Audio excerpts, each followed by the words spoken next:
introduction. You made me sound really good.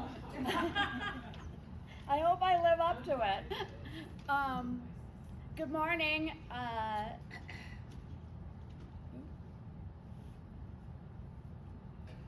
Hold on. Is everything okay? You just pick the top one.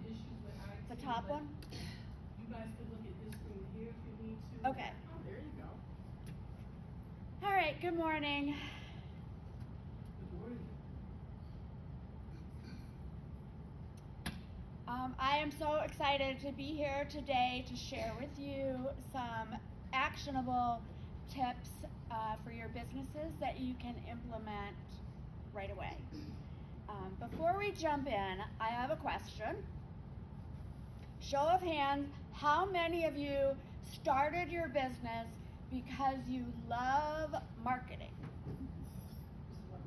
Well, you used to. Which I would expect. Now let me ask another question. How many of you started your business because you love what you do? Okay. Most of us did not start our business dreaming about algorithms, hashtags, content calendars, analytics, SEO, video editing, or figuring out why a post that took 2 hours to create reached 17 people. I'd be happy with that. I know what you mean. That's true, yeah. We started because we're passionate about serving people. Somewhere along the way, many business owners started feeling like they had to become full-time marketers just to stay in business. And that's exhausting. Can anyone relate? Yeah.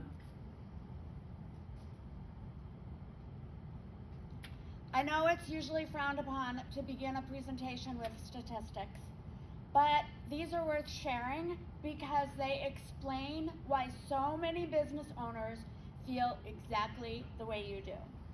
According to the U.S. Census, nearly every employer business in America is considered a small business, 99.7%.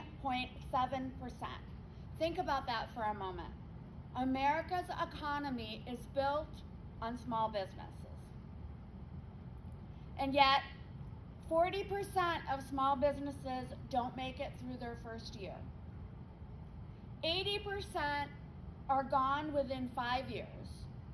By year 10, only a small percentage are still standing. Only a teeny tiny fraction ever reach $1 million in annual revenue. Those numbers aren't meant to discourage you. They're meant to make us ask a better question. Why?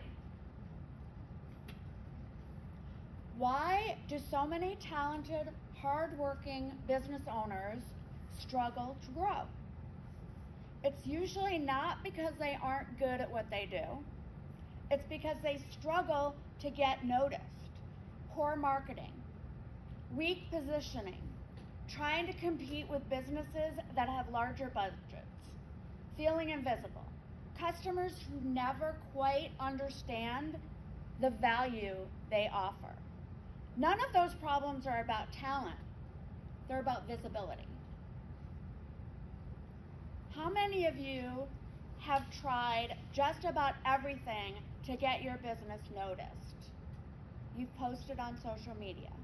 You've tried different marketing strategies. Maybe you've taken courses, downloaded templates, watched webinars, listened to the experts who promised that this strategy would be the one. Some things worked. Some things may have been a huge success. Some failed miserably. And somewhere along the way, marketing started to feel like a second full-time job. Meanwhile, you're still trying to find the time to do the work you love and get paid for.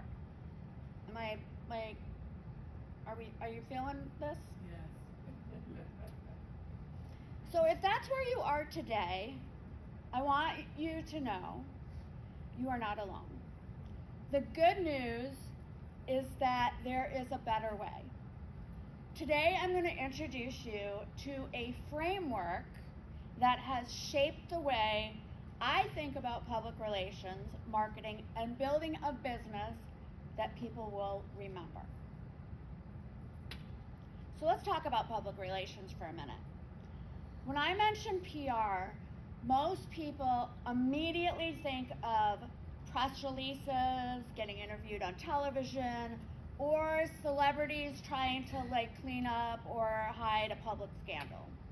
None of these are what I'm talking about today.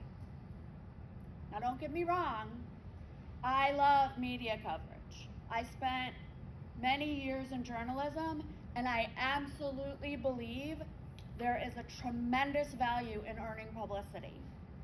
But here's what often happens. A business owner calls me and says, "We're doing something exciting, we need a press release." Wonderful. Maybe the local paper will pick it up. Maybe a television station covers it. Maybe your story gets shared all over social media. And I guarantee if it was me, if I'm doing it, it would, because I'm really good at what I do, but shameless plug. And that's exciting. But what happens tomorrow? When yesterday's newspaper is being used to line the cat's litter box? When today's news cycle has already moved on? When the social media algorithm has buried your post under 100 others? Then what? If publicity is your entire strategy, you're constantly starting over. That's why I believe there is a much bigger conversation that we need to have. Public relations is not an event. It's a relationship. It's every interaction someone has with your business. It's the email you send after someone becomes a customer. It's how your receptionist answers the phone. It's whether your website sounds like a real person or a corporate robot or AI. It's how people feel after they've worked with you. Here's why I think so many business owners struggle. America is built on small businesses, yet most PR agencies are designed to serve large corporations with ridiculously huge budgets. And that leaves small business owners trying to figure it out on their own. They're asking, who's my ideal client? What makes me different? Am I even newsworthy? Where do I start? Most business owners don't need another marketing gimmick. They need a framework that helps every part of their business work together. That's why I created the Get Real framework. Not because I wanted another acronym, because after years of working with entrepreneurs, I kept seeing the same patterns over and over and over again. The businesses that grew were the ones that built trust. They knew who they served. They communicated consistently. They showed up authentically. They invested in relationships that continued long after the sale. This is the Get Real framework. And it's sort of like Sesame Street, but for grown-ups. So R is for realistic, E is for engaging, A is for authentic, and L is for long-lasting. These aren't marketing tactics. This will be in the handout, I'm sorry, Robin. Just remember, this information will be in the handout that I get you. Yes. So these aren't marketing tactics. They're business principles. And if you build your visibility on these 4 principles, I guarantee every marketing tool you use becomes way more effective. So let's start with the first one. R is for realistic. Now, when I tell people the first step is to get realistic, I sometimes see their faces fall a little bit. It's almost like they're thinking, oh, here we go. She's about to tell me to like stuff down my dreams, or that my dreams are too big. I promise you, that's not where I'm going.